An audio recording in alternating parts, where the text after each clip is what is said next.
It is important in math to simplify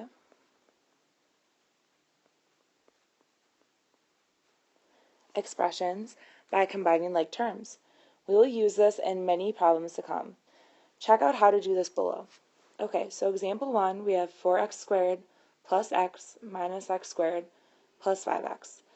What we want to do is we want to identify our like terms. So I'm going to put some underlines under my x squared. So we have 4x squared, and we have a negative x squared. And then I'm going to circle my x's. So we have a positive x right here, and we have a positive 5x right here. Okay? Now we're going to combine them. So what is 4x minus x squared? Well, remember, minus negative x squared, sorry. Remember, there's technically a 1 right here, a negative 1. So it's the same as 4 minus 1. 4 minus 1 gives us 3, and then we just plop that x squared right on there. Next, we're going to look at our x's. We have a positive x and a positive 5x. Again, remember it's a 1 in front of that x, so we take 1 plus 5. That gives us a positive 6x. So our final answer is 3x squared plus 6x. Alright, example 2.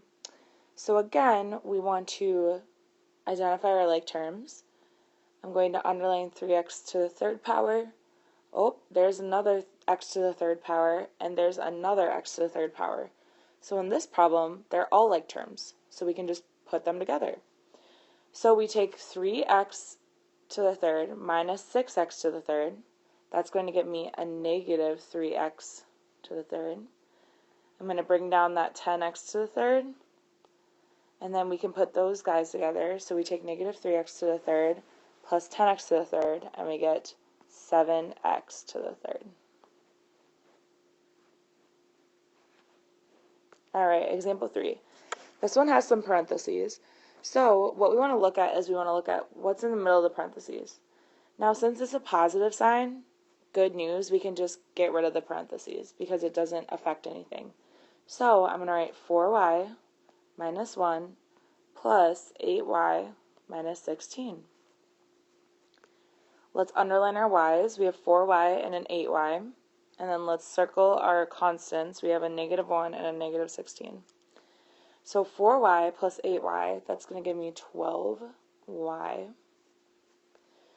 And then we have a negative 1 and a negative 16. That's going to give me a negative 17. So our final answer is 12y minus 17.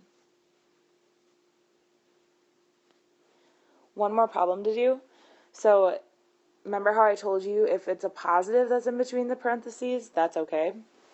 If it's a negative, though, we need to do something called distributing the negative. So how we're going to do that is we're going to draw arrows like so. The first parenthesis, we can just drop this down, 10k minus 2. And when we distribute this negative, all that it's going to do is it's going to change the signs of the numbers inside the parentheses. So a negative 5k will turn to a positive 5k, and a positive 1 will turn to a negative 1. From here, it's just the same type of problem we've been doing, okay? So we're going to underline our k's. That's a 10k and a 5k. And we have a negative 2 and a negative 1. 10k plus 5k gives you 15k. And negative 2 minus 1, that's going to give us a negative 3.